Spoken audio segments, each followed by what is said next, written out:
General Hospital will reveal Port Charles had witnessed its fair share of chaos, scandals, and shocking moments over the decades, but nothing could compare to the sheer upheaval that rocked the nurses' ball this year. For a town so steeped in melodrama and intrigue, the 2025 gala was meant to be a night of elegance, charity, and music, a brief reprieve from the tension always simmering beneath its surface. But that illusion shattered in an instant. As the final notes of the last performance drifted through the air and the lights on stage began to dim, a collective wave of emotion swept through the audience. There were tears, applause, and sighs of nostalgia. And then, the unexpected happened. The backstage doors swung open with a force that made the stage curtains flutter.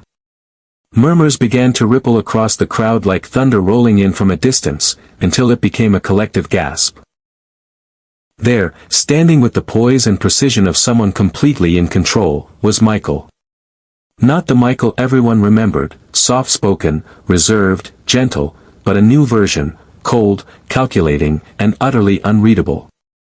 Every eye in the room turned toward him. Willow's knees buckled beneath her, and only Drew's instinctual arm around her shoulder kept her upright. Her eyes, wide with disbelief, locked onto the man she thought was thousands of miles away in a medical facility in Germany. Carly, once the unshakable matriarch of the Corinthos clan, stood frozen in place near the corner of the ballroom, her hand gripping a champagne flute that trembled with the weight of realization. It was as if time itself had stopped. And yet, amid the stunned silence and rising confusion, one person remained composed, Jocelyn. Her expression didn't flicker. She didn't gasp. She didn't cry. She didn't even blink. She merely watched, her gaze fixed not with fear or confusion, but with resolve. It was the expression of someone who knew exactly what was coming, because she had made it happen. The truth was, Jocelyn hadn't just expected Michael's return. She had orchestrated it. Weeks before, long before the final plans for the nurses' ball had solidified, Jocelyn had stumbled upon a disturbing truth, one that had set in motion a chain of events no one else had seen coming. She discovered that Carly, in a last-ditch effort to reclaim custody of her grandchildren Wiley and Amelia, had secretly initiated legal proceedings against Willow. It was a desperate and controlling act from a woman who had always believed she knew what was best for her family, but to Jocelyn, it was an unforgivable breach of boundaries. Watching her mother attempt to undermine Willow and manipulate the system was the final straw. Furious and disillusioned, Jocelyn had turned to a shadowy figure from her past, someone she once swore to never speak to again. This individual was no ordinary contact. He was a high-ranking officer in the WSB, the clandestine intelligence organization that hovered over Port Charles like a ghost. It was a dangerous move, one that could have cost her everything. But desperation has a way of emboldening even the most principled hearts. She reached out in secret, offering him information, leverage, and in return, asking for something that would have been impossible for anyone else: bring Michael home. Not just quietly, not just legally, bring him back with force and purpose, in a way that would leave an impact. The goal wasn't just to bring Michael home, it was to make sure Carly couldn't move forward with her plan. But what Jocelyn didn't know, what she couldn't have known, was that Michael's return wasn't simply a favor granted by a WSB officer pulling strings. It was the execution of a larger, far more dangerous operation. Michael had not been just a patient in Baden-Baden. While he recovered physically, emotionally he had transformed into something else entirely. The WSB, recognizing the value of someone with his intelligence, legacy, and access, had recruited him into their inner circle. Under the guise of extended medical leave, Michael had undergone training, indoctrination, and psychological conditioning. By the time Jocelyn called in her favor, Michael was no longer just her brother, he was a WSB asset operating under deep cover. His return was a calculated move, a tactical insertion under the pretense of a family reunion. But beneath the surface, he had become part of something darker, colder, and far more ruthless. And in helping bring him back, Jocelyn had unknowingly opened the floodgates. Because Michael's re-entry into Port Charles didn't just disrupt family dynamics, it marked the beginning of an operation designed to destabilize long-standing power structures within the town, including the Corinthos Empire itself. His presence would alter alliances, expose secrets, and put people in harm's way. No one would be more at risk than Jason. Jason, who had always been Michael's protector, confidant, and father figure in many ways, was blindsided when he received the call to meet Michael at the police station. It had been unexpected, unnerving. He had just wrapped up negotiations for Tracy's release, only to find himself drawn into a situation that felt off. The jet Michael used for his return bore all the markings of a WSB aircraft, yet no one openly acknowledged it. There was no manifest, no record, no accountability. Jason's instincts screamed that something was wrong, but loyalty blinded him. He helped Michael walk out of the building, he drove him home, and all the while he kept his mouth shut, even as the unease in his gut grew heavier. But WSB eyes were already on Jason. Michael's return had triggered a surveillance cascade, a full-scale monitoring of every person connected to him. Jason's name was near the top of that list. The moment he chose to involve himself, however unknowingly, he became part of a puzzle he didn't understand. Every move he made, every phone call, every visit to Sonny's office or Carly's house was now being logged, analyzed, dissected. Because Jason represented a threat, a wild card too dangerous to ignore. If he figured out the truth, if he moved to protect Michael or interfere, the WSB would have to eliminate that variable. And that meant Jason's life was hanging by a thread. Meanwhile, back at the gala, the air remained thick with confusion and unspoken questions. Michael made his way down the stage steps with quiet authority, moving toward the cluster of stunned faces. Willow's lips trembled as she whispered his name, but he didn't respond. His eyes swept over the room, cataloging every expression, every reaction. It wasn't the homecoming they had imagined, it was the opening salvo of something far more dangerous. And still, Jocelyn stood silently, watching it all unfold, realizing only now the weight of the storm she had summoned. What no one in the Corinthos family, not even Jason, could have foreseen was that Michael's return to Port Charles had little to do with Jocelyn's desperate plea alone. Beneath the surface of her backdoor dealings and secret communications lay a far more chilling truth. Michael's homecoming had been triggered by a sacrifice he had quietly made months earlier. While the world believed he was in Germany solely to recover from the mental and emotional strain of past traumas, Michael had, in fact, been undergoing a transformation, one far deeper and more dangerous than anyone could imagine. His time abroad was not just spent in a rehabilitation clinic but within the inner corridors of one of the most covert and powerful organizations in the world, the WSB. The decision had not come lightly. Drawn into their world because of his intricate knowledge of global finance, insider access to high-level corporate powerhouses, and a legacy soaked in both privilege and scandal, Michael became an undeniable asset to the WSB. He knew how to move money without leaving a trace. He understood how to navigate around regulatory systems.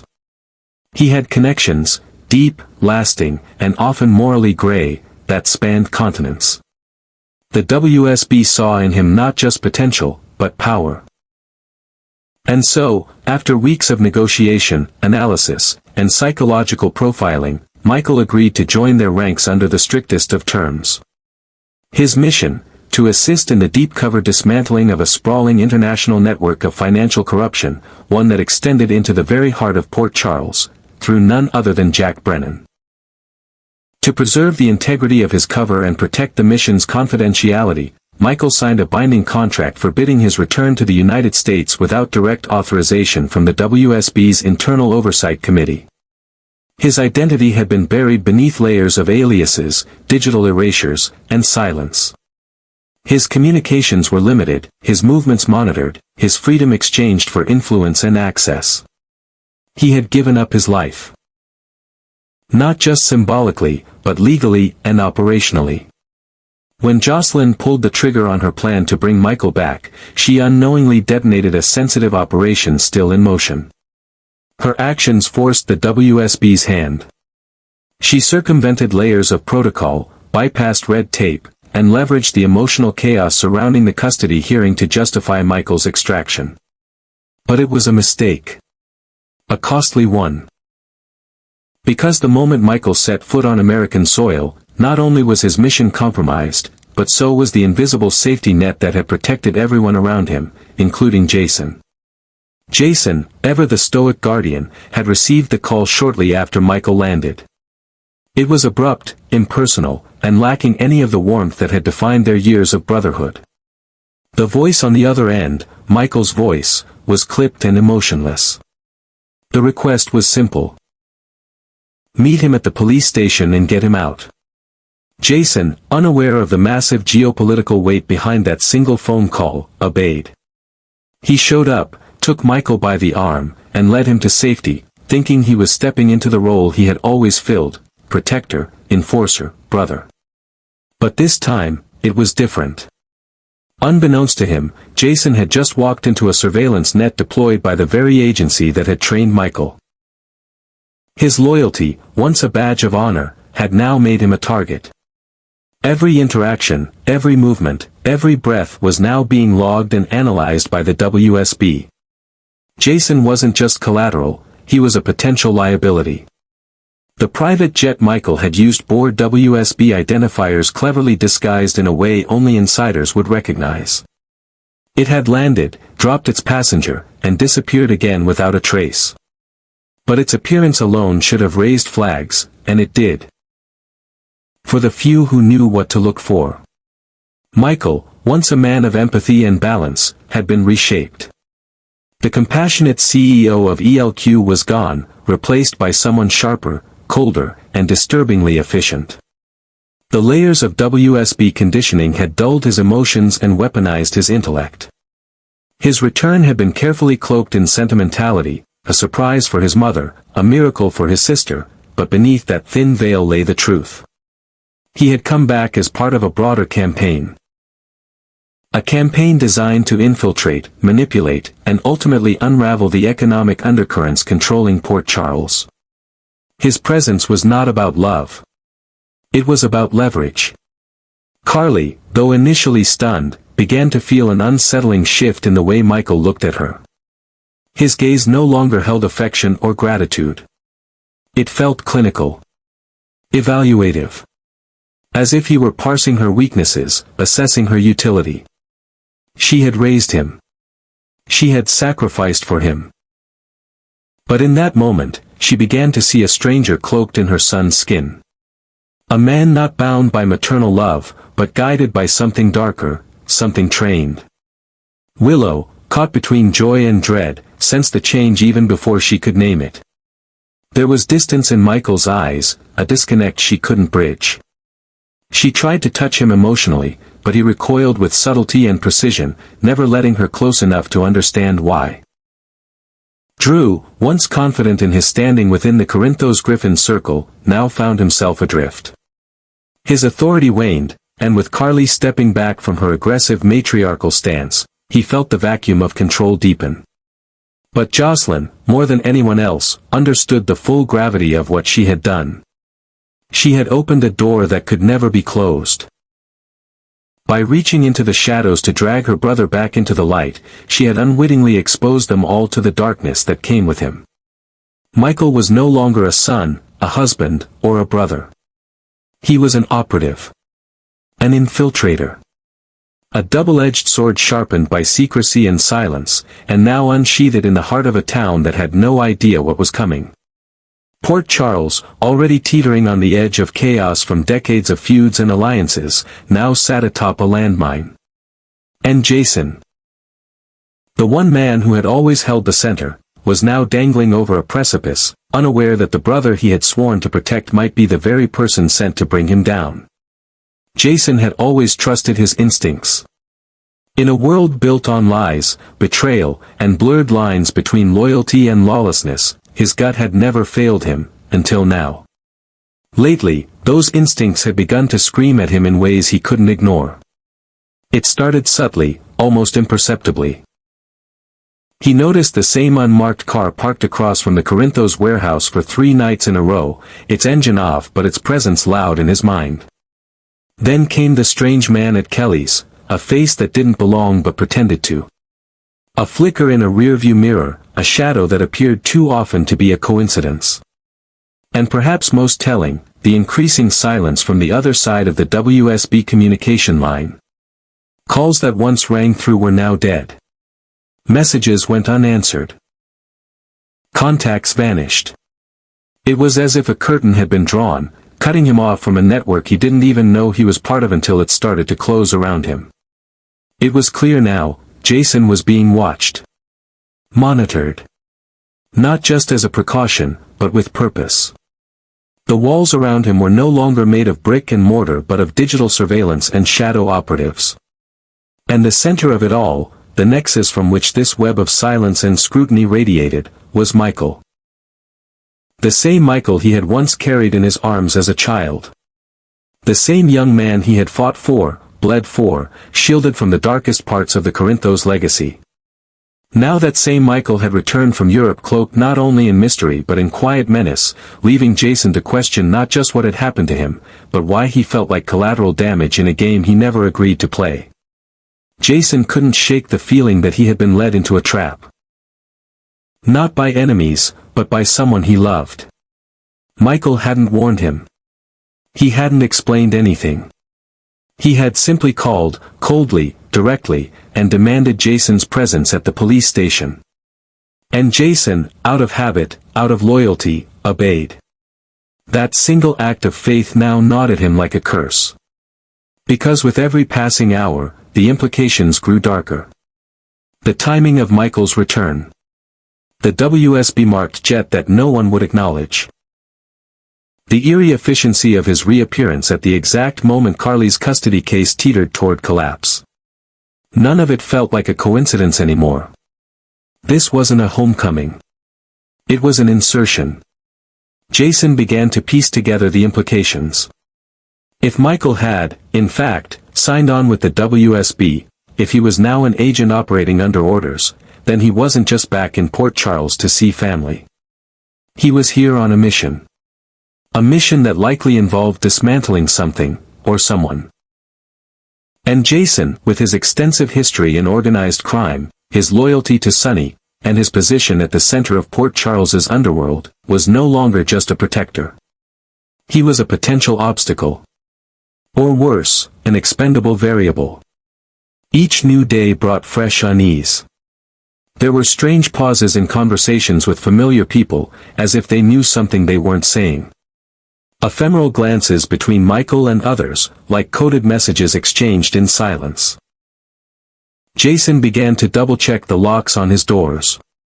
He changed the route to the coffee warehouse 3 times in 1 week. The sense of paranoia wasn't imagined. It was earned. The air around him had thickened with secrecy, and every instinct in his body told him he was no longer on the outside of a conspiracy, he was at its center.